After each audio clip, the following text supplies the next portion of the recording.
안녕하십니까. 명량 죽으림에 대하여 싸우다의 작가 서강석입니다. 오늘은 그 첫 번째 이야기로 선조 이야기를 들어가도록 하겠습니다. 예, 조선 임금 선조, 조선의 제14대 임금이죠.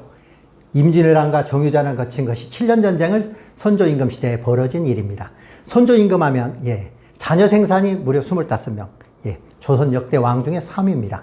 재위기간이 41년, 조선 역대 왕 4위입니다. 이게 선조의 기억일까요? 가장 크게 선조가 무능한 임금이라는 이런 호칭에 따라다닙니다. 과연 선조가 무능한 임금이었을까요?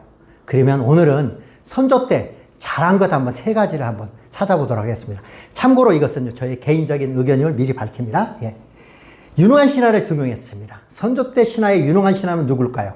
먼저 떠오르는 분들이 많을 겁니다. 그 첫 번째로 조선시대 최고의 재상입니다. 유성룡, 이원익.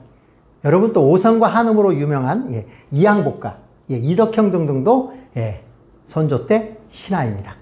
그런데 선조 때 신하가 얼마나 유능한지 여러분 아직까지 그 위력을 한국 사회에서 현재까지 어마무시하게 펼치고 있습니다. 자, 우리나라 100원짜리 동전에 누가 있죠? 바로 이순신 장군입니다. 이순신 장군 100원짜리 동전에 있습니다. 자, 그러면 1000원짜리에 퇴계 이황 선생님. 퇴계 이황 선생은 선조 즉위 원년에 등용되었습니다. 5,000원짜리에 10만 양병설을 주장했던 율곡이 다 선조 때 신하입니다. 자, 선조 때 신하가 얼마나 유능했기에 현재 한국의 금융계를 거의 장악하고 있는 겁니다. 물론 10,000원짜리에는요, 우리나라 역대 최고의 임금인 세종대왕이겠죠. 여러분 혹시 설날 때 가장 인기 1위가 누구일까요? 네, 신사임당입니다. 신사임당도 선조 때 신하하고 관련이 있죠. 바로 10만 양병설을 주장했던 율곡 이의 어머니시죠. 저는 신사임당을 보면서 세 가지 위대한 점을 발견했습니다. 신사임당이 등장하면서 금융계에 우리나라의 최초에서 남성 중심의 화표 금융계가 싹 없어졌습니다. 그동안 다 남성만 화폐의 주인공이었습니다. 자, 여성이 드디어 등장하게 된 게 신사임당의 위대한 모습입니다.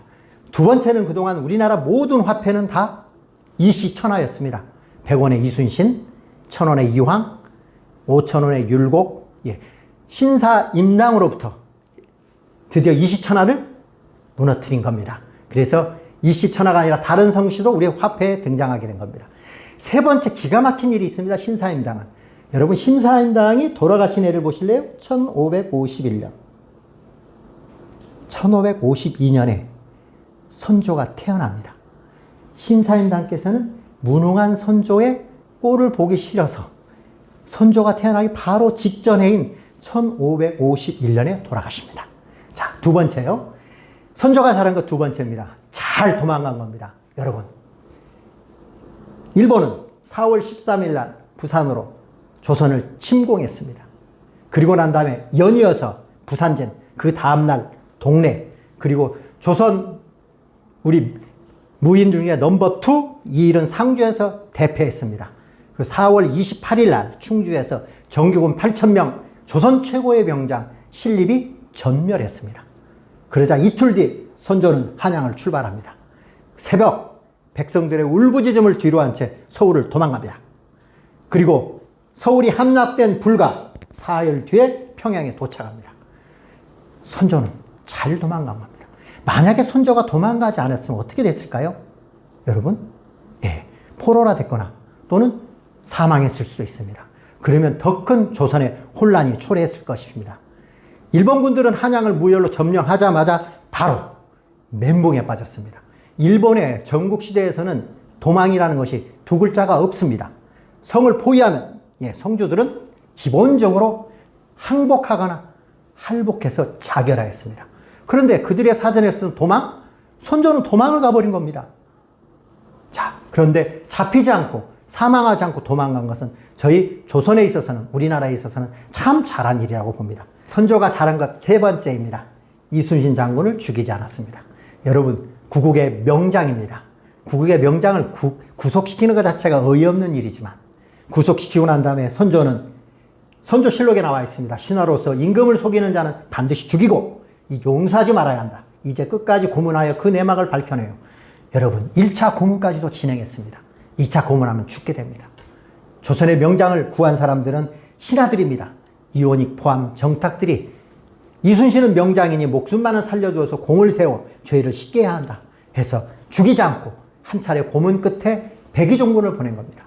백의종군 보내고 난 뒤에 원균이 칠천량에서 대패하고 난 뒤 삼도 수군 통제사를 제수받고 드디어 명량대첩의 승리가 있었던 것입니다. 만약에 이순신 장군을 선조가 죽였다면 명량대첩의 승리는 없었을 것입니다. 여러분, 무능한 선조이지만 그래도 잘한 것이 세 가지 있습니다. 모든 사람들은 장점이 있습니다. 사람들의 장점이 보이면 마음이 편안해집니다. 감사합니다.